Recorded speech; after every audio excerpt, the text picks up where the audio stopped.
this is where Jesus has empathy and compassion. Now, if Jesus has something that's bad, I'd just rather do what Jesus does. And if you want to call it bad, call it bad. But I'm going to follow what Jesus does. And y'all can take it up with Jesus if you happen to see him.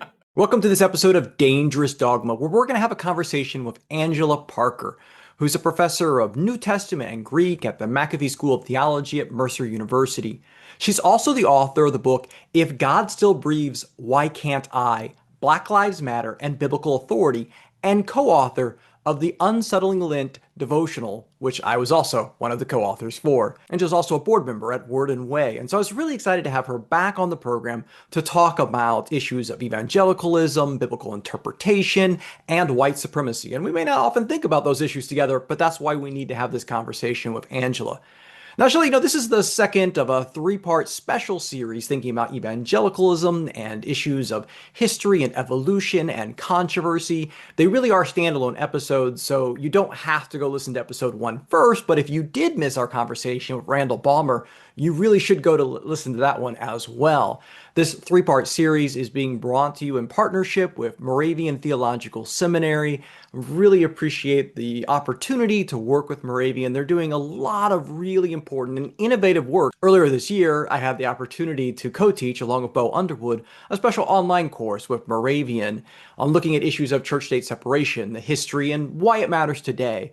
We've also had some of the professors that have written for us over the years. And so it's really exciting to partner with them for this special series. And we'll be talking more about the Moses Lecture by Jared Burkholder later in this episode. But you can find more information about Moravian and the Moses Lecture in the description below or at the show notes at dogma.wordandway.org. And now let's get into this conversation with Angela Parker, author If God Still Breathes, Why Can't I? Well, Angela, first of all, welcome back to the program.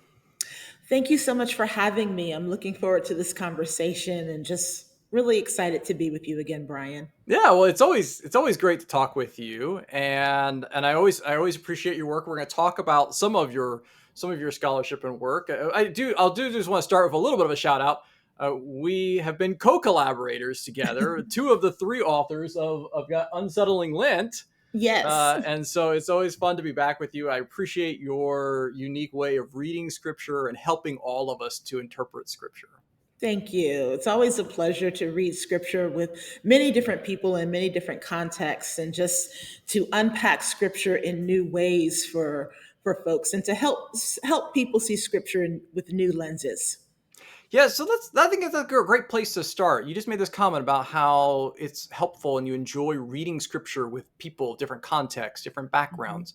Mm-hmm. Let's start with that because, some people might not see why that's necessary. Why is it important that we don't just read Scripture in a vacuum or only read Scripture with people who are like us?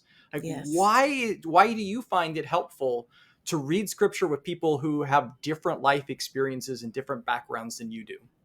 Well, I think it's very important because different life experiences allow people to enter the biblical text with a different perspective. I think that you ask different questions of the biblical text when you enter with other people who have a different life experience than you. So for example, I was teaching a class yesterday with a lovely group of people, but I said, well, can you imagine that Paul is writing to people and he says, I'm birthing you like a mother who is birthing a child and actually bearing down. But what would the women who are hearing the text actually hear when Paul uses that language of bearing down? How do you think the women would respond to Paul using that language? And a lot of the men in the room said, I never would have asked that question.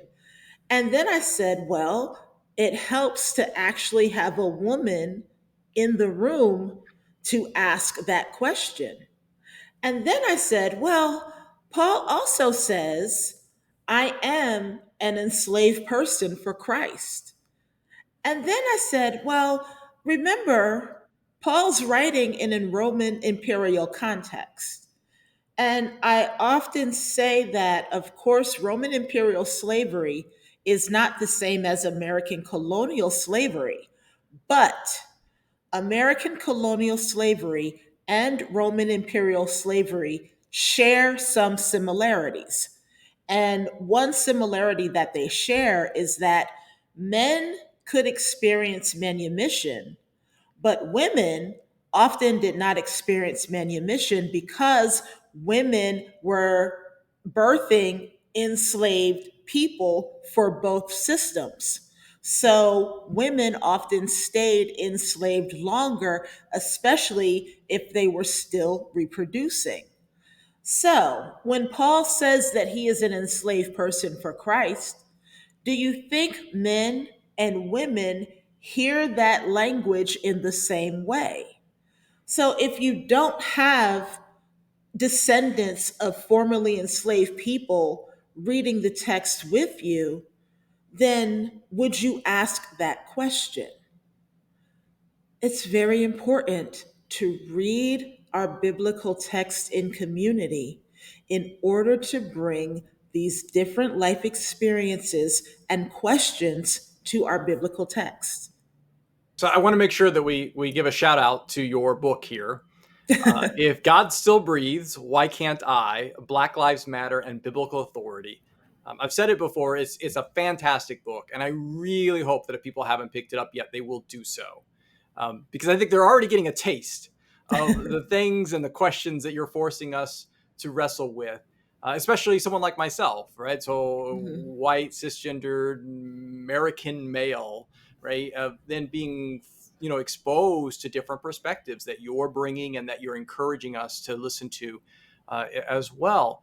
So I want to talk about where this book came from, because I think this gets us to Mhm. this question of thinking about the evolution or some of the transitions in evangelicalism, Yes. which has been a world where historically the white male voice and theologian has been centered to the point, and this is one of the points you make in your book, the point that where that's considered theology.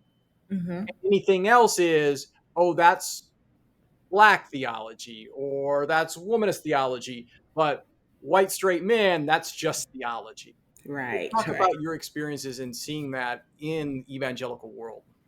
Yeah.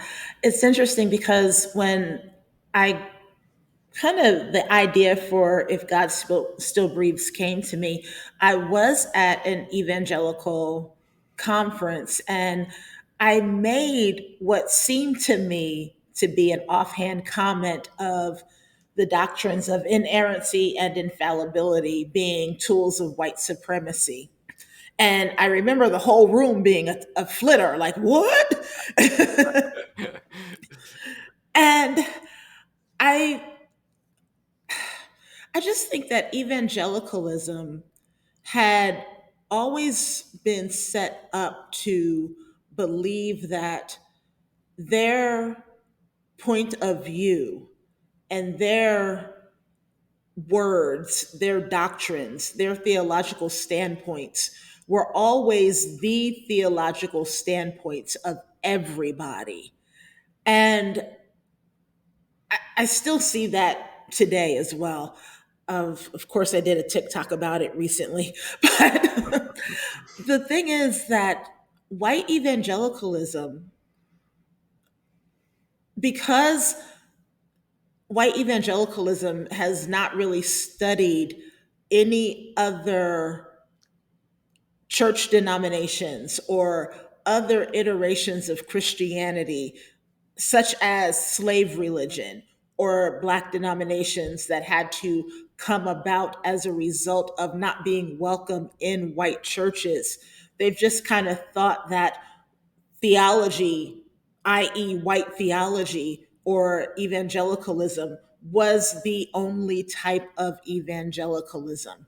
So when I think about my upbringing in Black faith and realize that what I also was growing up in was an iteration of white theology, but dressed up in Black faith, when I was learning that the Bible was inerrant and infallible, I realized that I was getting a little bit of white theology with that particular doctrine of inerrancy and infallibility. And I had to kind of wrestle with that for a little bit, especially as a woman who had a calling in my life to preach and to teach, and realized that what I witnessed at home with a strong mother was not exactly what I witnessed in church, because women were strong in church, but they just weren't supposed to teach and preach, but they were still very strong in home. And I think what I'm seeing with a lot of my white colleagues is that in home and in church, there was still, I hope I'm not saying or overstepping bounds, but I'm not sure if white women had as much power in their homes as they did in church. Mm. So I see strong black women at home and in church, just not preaching wise. And so what I found was there was a difference in practice in black church and in black home, because black women are very strong in home, even if they're not necessarily preaching and teaching in some churches. And so that idea of black women being submissive in home, the way that quote unquote Bible teaches, and that idea of inerrancy and infallibility was kind of negotiable in home. And so that idea, even though it was kind of taught, it wasn't really enforced in that kind of way. And so I was wrestling with this idea of inerrancy and infallibility that was kind of stated, but not really upheld the way it was kind of upheld in white evangelicalism. Yeah, and so let's think of just unpack inerrancy just a little bit more there, just to make sure that Sure. everyone's on the same page. And of course, inerrancy is Hmm. this idea that the biblical manuscripts in their original form are inerrant without error, which of Right. course is a little bit of a so what, because we don't have the original manuscripts, Exactly. and And even even even like if we Martin Luther and John Calvin did not think that our translations were inerrant. They only held to the idea that the original manuscripts yeah, were inerrant, and we don't have those. right.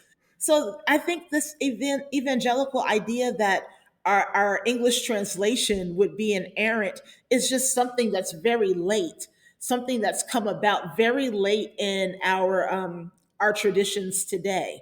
And I would argue that it really came about through a lot of the late fundamentalist ideas that we're dealing with right now. That also goes to the late fundamentalist ideas of a virgin birth and some things like that.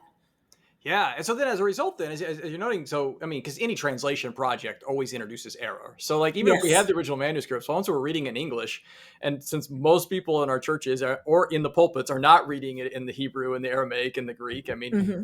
I do a little bit of Greek, but it's pretty rusty. Yours is better than mine, but like none of us are like versed, in as a original mindset with these languages, and yet inerrancy is functioning not as that kind of like theoretical, like, oh, maybe the original manuscripts. It's functioning, as you argue, it's this rhetorical symbol. It's used to justify now whatever I, the pastor, am The saying. pastor. The Hmm. Bible clearly says, and now if you argue with me, you're arguing with God because the Hmm. Bible is, quote, inerrant, right? And so it becomes Yeah. this club. I wonder if you can talk about that functionality. And that's when it gets Yeah. into that playing as a support for white supremacy and for Yeah. patriarchy. Yeah, because what happens is the pastor becomes the sole authority within the churches. And it was fascinating to me because think about it. I, especially as a black woman who actually did then go into ministry, my pastor became the authority in my life the way that the Bible became the authority in my life as well. And so I had to kind of renegotiate my relationship with the biblical text the way I had to renegotiate my relationship with pastoral authority, the way I had to renegotiate relationship with my husband as well. Because the thing is, what man deserves to be an authority over so many groups of people? We just saw the death of someone like a James Dobson. that person became authority for so many people that children who have grown up nowadays are still kind of rehashing what their childhoods looked like as they grew up being spanked by their parents, because that kind of teaching, that kind of patriarchal authority became authority over whole families and households. That authority has done so much damage because one man read a biblical text that said, spare the rod, spoil the child, and that became an entire teaching over so many children. That is what this whole inerrant and infallible, so that the person becomes inerrant and infallible based on their teaching. That's the tool of white supremacy. That's the tool of white supremacy that becomes equivalent to patriarchal authority, that becomes the rule over so many households and people. But it does not just stop there. Think about the ways that sexual immoralities become covered up in these churches as well. The patriarchal authority then allows the ways that women and daughters become abused in churches and in the homes. The SBC covers up sexual abuse in homes. The denominations that allow such patriarchal authority then allows the cover up of men who are doing such bad behavior because they want to continue to allow this patriarchal authority to show like good behavior of men and good masculine authority, but it's really not good masculine authority because we've seen how much bad behavior just runs rampant in these churches that uphold this inerrant and infallible authority in these men. It's I just don't know what else to say about it except it's horrible. And you're hitting with, so we're in the series thinking about evangelicalism in the last several decades, and we've already talked with Randall Balmer, who traces the rise of the religious right and how it's not about abortion as much as really about racism, and Yes. with Bob Jones University, and and at the same time that that's happening, there is the rise of James Dobson. That you just mentioned. There's the rightward shift, the fundamentalist takeover of the Southern Baptist Convention that leads Mm-hmm. to the statement in '84 against women in ministry. All of this being led by two individuals. Now that we know one of them lost his job at a seminary for Mm-hmm. covering up sexual abuse, rapes Yeah. by students on campus against other students, and the other one turns out was a sexual predator the whole time, including raping a teenage boy while leading the fundamentalists take over the SBC. I mean, all of this Yeah. is wrapped up in ways that they're silencing and sidelining women and non-white voices in culture and in their own churches and denomination. I mean, we can't separate any of this. And I think what is also disheartening for me is that I see Black male pastors still wanting to be a part of this patriarchal authority. I see Black male pastors who get wrapped up in Jesus's church is not a Black church or a white church, it's just a church. And while I understand that sentiment, the problem is we live in a world that has not been able to reckon with our historical past.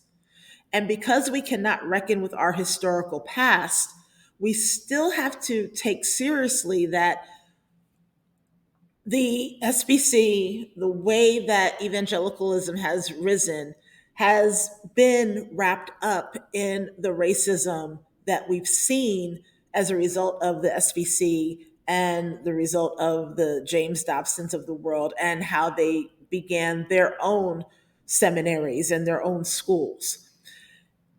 And if we don't wrestle with that past, if we don't look back and take seriously how our denominations came about, how our schools came about, if we don't take that history seriously, and just try to replicate that patriarchal power, we will do the same thing over and over again, not just in our churches, but even in the ways that we continue to read scripture and preach scripture in our churches today.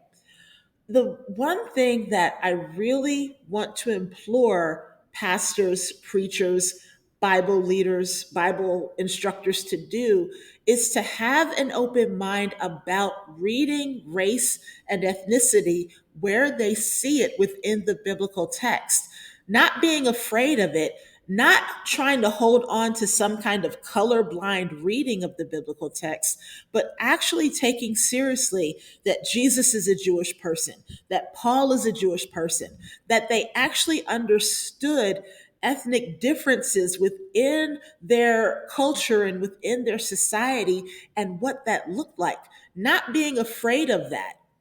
That Paul, that the Johannine writer of Revelation, that Isaiah and Micah could actually see a vision of all ethnicities streaming toward the mountain of God, and what that actually could look like if we could see the multiplicity and, dare I say, the diversities of people streaming toward the mountain of God.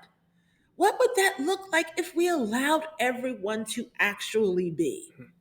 And to allow everyone to actually preach, teach, and be. Men, women, our LGBTQIA plus kin, all of us to actually be.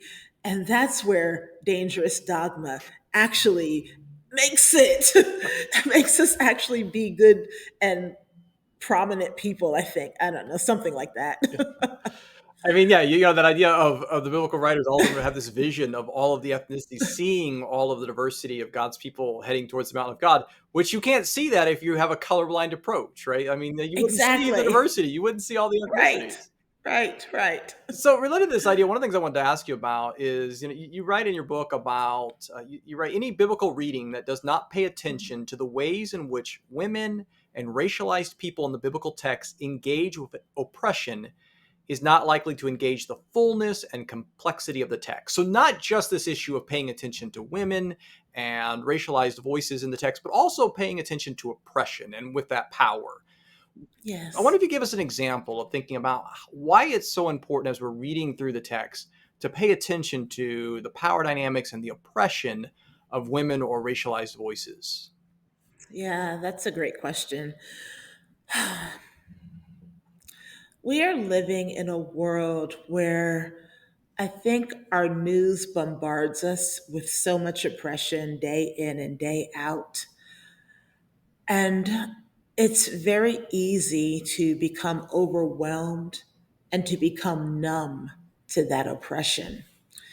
And I'm thinking about the work of Walter Brueggemann, The Prophetic Imagination. And in The Prophetic Imagination, he says that the royal consciousness tries to make us numb to what's going on in the world. And you read the biblical texts, particularly the prophets and some of the stream of First Samuel, and that royal consciousness, the elite people try to make us numb to what's going on in the world, that that oppression that's going on in the world. And I think that the current administration is trying to make us numb to what's going on in the world. If I remember correctly, Steve Bannon tried to, or pretty much coached the current administration on keep bombarding the people. Keep bombarding the people. If you keep bombarding them, you keep them off center. And I have really, pressed to my students to be present to the news, know what's going on. And I'm teaching a lot of millennials and now Gen Alpha, and they don't like to watch the news. They like to like be checked out. Unless it's the And news on so, TikTok, which is why right, or you're on TikTok now. that's exactly, which is why I'm on TikTok, because they check out a lot. And so I come in every class with something from the headlines. And so now they know, because the first time I came in with something from the headlines and they knew nothing about it, had no idea what was going on. And I said, how could you not know what's going on? How could you not know? And because I said, this is, so we're reading our text, we were reading the prophets, and it was what was going on in the news was Amos was talking about it. And so the oppressed people, our oppressed people today, are living what Amos is talking about. The trillionaires are Amos's cows of Bashan. The cows of Bashan are getting fat off of the impoverished people today. The cows of Bashan are taking the health care of the impoverished people today. How can I train pastors today and not talk about the impoverished people who are getting more and more sick and losing more and more of their income,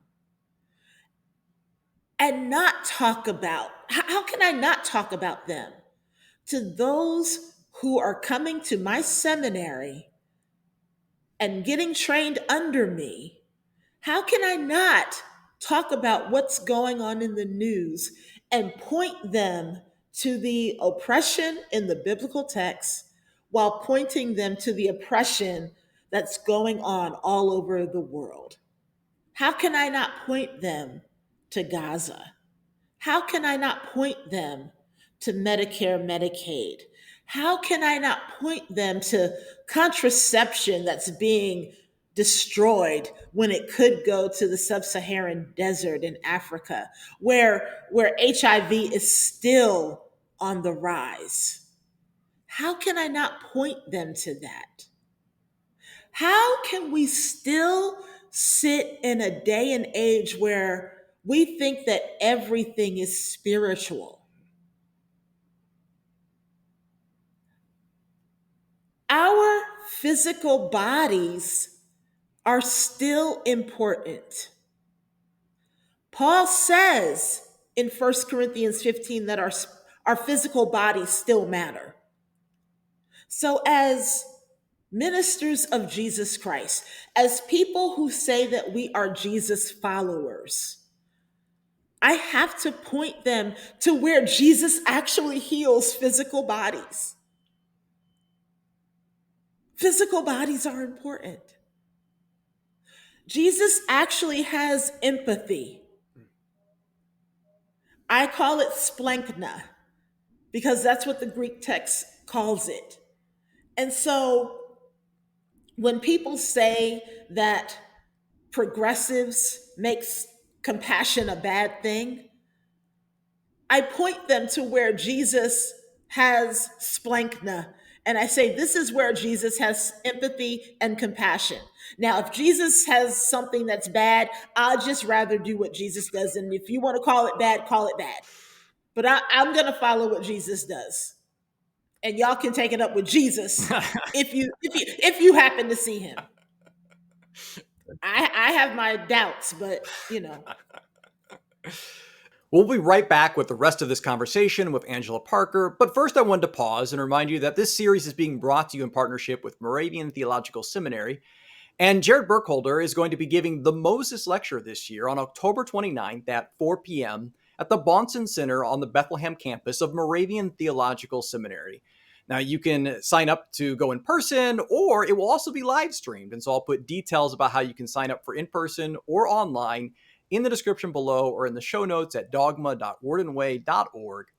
Jared, tell us a little bit about what you're thinking about as you've been preparing for the Moses Lecture this year. Yeah. So one of those things is a reflection on the 18th century. So people tend to think of American evangelicalism as beginning in the 18th century as part of the origin story. And one could argue that the Moravian Church also begins in the 18th century, although insiders might beg to differ.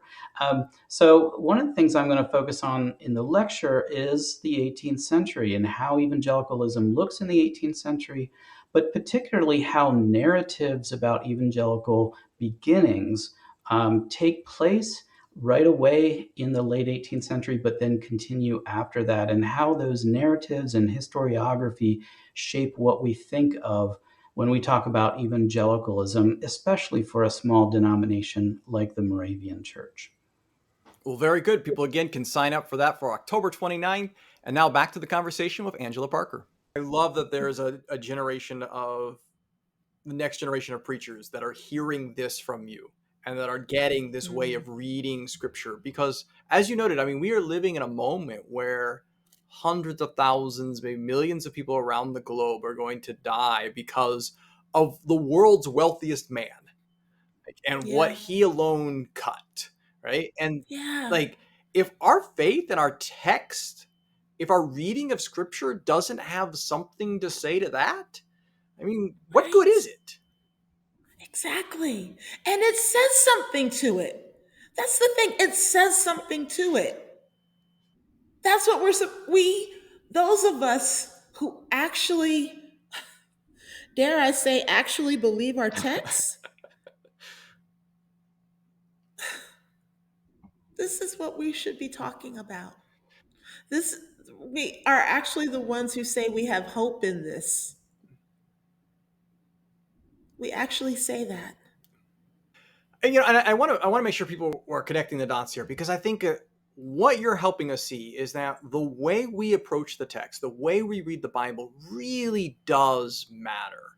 And you know, these Yeah. ideas that we throw out, be it inerrancy or other concepts, you know, I mean, you know, we have seen over the last decade, particularly, but longer, you know, the white evangelical world's unwillingness to address its racial history with slavery and Jim Crow and lynchings and so much more.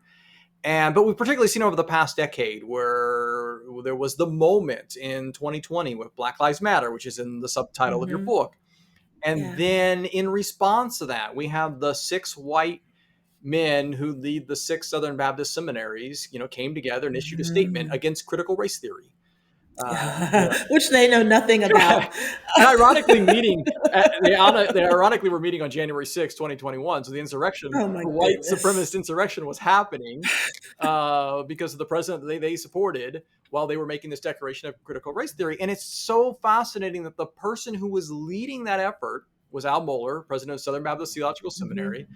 who studies in a library named for an enslaver and preaches in a chapel on campus named for an enslaver, and Wow. then has written, like he has said, I mean, in the past he's defended slavery. He's Mm, apologized for that and said that was stupid. That was his quote.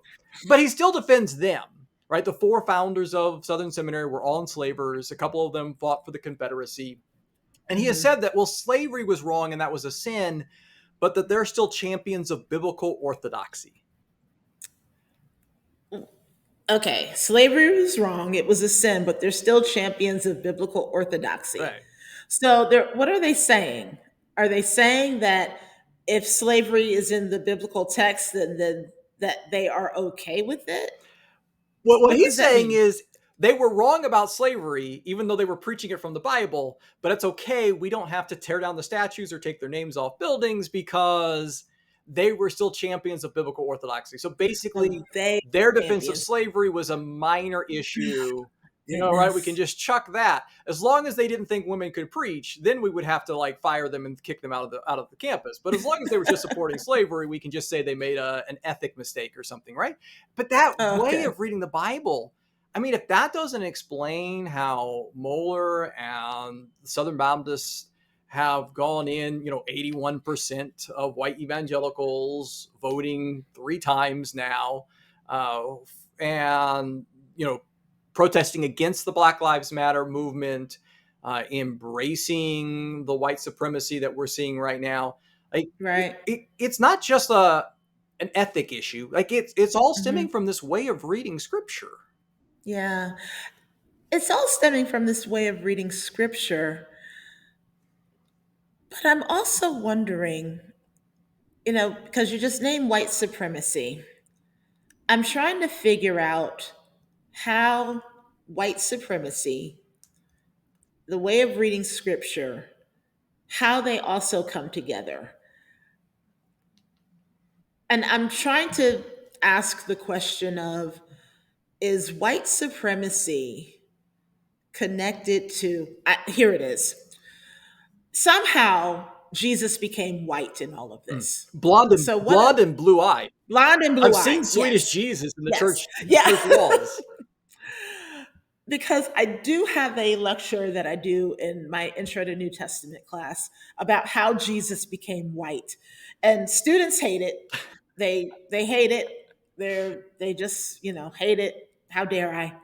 But I have to have that conversation about, how Jesus became blonde hair, blue eyed.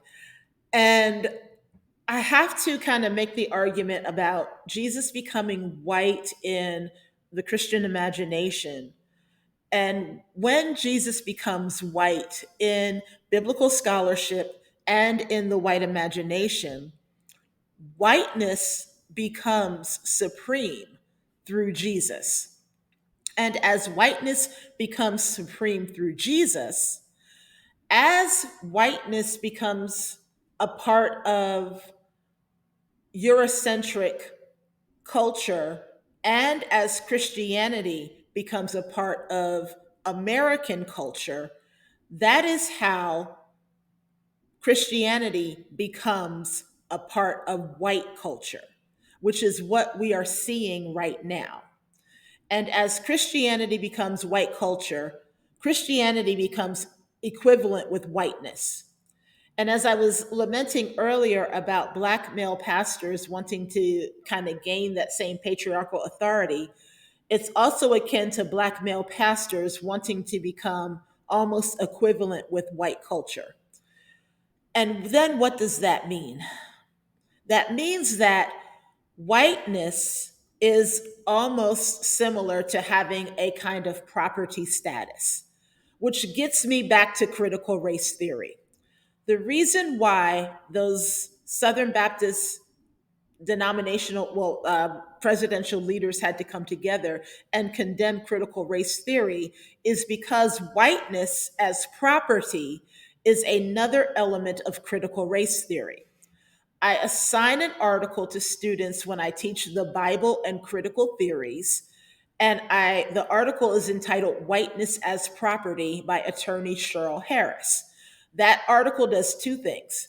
It shows students what critical race theory really is so that they can go to their communities and tell people, your children are not being taught critical race theory because I've learned it and they are not being taught it, I can assure you. And then, secondly, it goes through the legal history of how whiteness has been established as a property value, that people have actually sued for whiteness, and that people have never sued to be established as Black. And then it shows that whiteness as life actually has value. And so, for people to actually have to say Black Lives Matter, it has to be said because white lives have always mattered. And you get that when you understand critical race theory. So I hope that helps at least your listeners understand a little bit why people have to say Black Lives Matter, because they have not mattered historically. And critical race theory lets us know that because whiteness has been sued for, and anything that has to be sued for inherently has value. Yeah, and when we've had all the hubbub about critical race theory being taught in schools, I've joked that if your kid is learning critical race theory in school, congratulations, they're in graduate school. Exactly. I didn't have critical race theory until I was in graduate school, and your students are in grad Exactly. school. So, yeah. But Oh in my a goodness. sense, then, and, to take us back where we started, this idea that if Yeah, you were sorry. challenging the way things have been the dominant perspective, right, then not only now are you challenging white supremacy or patriarchy, but now because that's been so wrapped in with scripture for a lot of white evangelicals and others, now you're also challenging the Bible. And Yeah. they'll accuse you of being, not believing the Bible, not believing the Bible authority, and you're actually saying, no, I do. I bring all of Mhm. that, but I'm trying to read the text differently. So I guess Yeah. my question is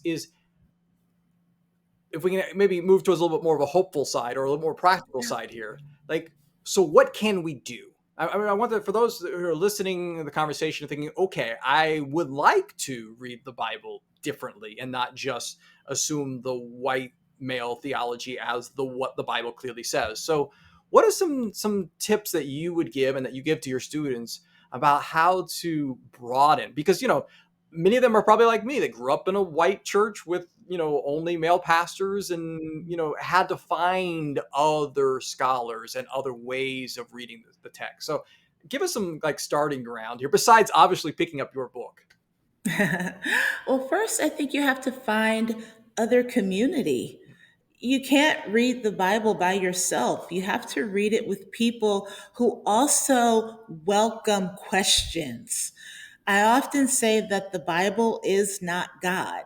The Bible is the pointer to God. And so we should be able to read in community that values questions of our biblical text. So if you are in a community that does not allow you to ask questions, you must find another community. Any community that is afraid of questions is not the community for you. I tell students all the time, I do not know all the answers. And if they ask great questions that I have to think about, that's great. That makes me happy. I have not thought of everything. So we need to be in communities that ask large, big questions. That's the first thing. The second thing is to read broadly. Read from so many different scholars. Read from Rahab. I think there's so many other scholars that you can read from that just broaden your perspective on the biblical text. I would also say listen to podcasts like this one. They're the Bible for Normal People's other Yeah. great podcasts you're that you could you're listen you're to. on there quite a bit. Yes, I mean, they're What? great people that you can listen to. Yeah. I would also say, let's see, you can also audit different classes. I mean, you can always audit a class with me at Mercer University's McAfee School of Theology. You audit different classes. I have auditors all the time because I use an OWL system. So auditors from across the country and across the globe can audit classes just to hear different perspectives. I have one example of a student who graduated from Dallas Theological Seminary and found me online and was like, a Black woman student who never heard of womanism, Hmm. went through DTS and was like, I've never had a Black female professor, never heard of womanism. I want to audit a class with you. And she keeps auditing now because there were so many things. She's just like, my MDiv was deficient. I just didn't learn all these things. So you can always do things like that. What else? Those are the four things that come to my It's mind. good. Okay, good. It's a good starting place. Well, I want to wrap up our conversation by noting I know that you've just turned in a manuscript for your next book. So first of all, congratulations on that. Thank It's always you. exciting to turn it in to the publisher. So tell us what it is, and what people can expect and when. All right. Well, it is tentatively entitled Faith Unlynched: Jesus' Faith as Paul's Both and Out of Christian Nationalism. Okay, so I argue that Jesus has faith. And it's interesting, I'm getting into conversations in TikTok about this because people can't fathom that Jesus actually has faith because Jesus is part of the Trinity. So, of course, he knows everything. And I'm like, no, Jesus also has a human side as well. And so, if we take the idea that Jesus has faith and that we have to also have the faith of Jesus, what does that look like?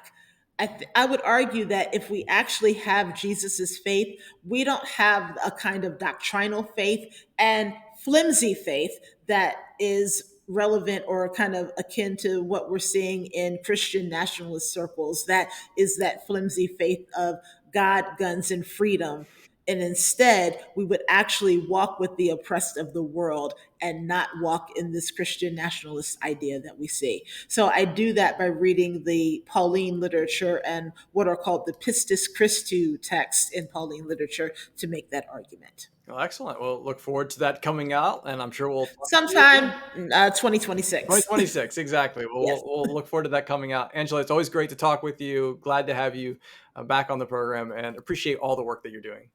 Thank you so much. It was a pleasure.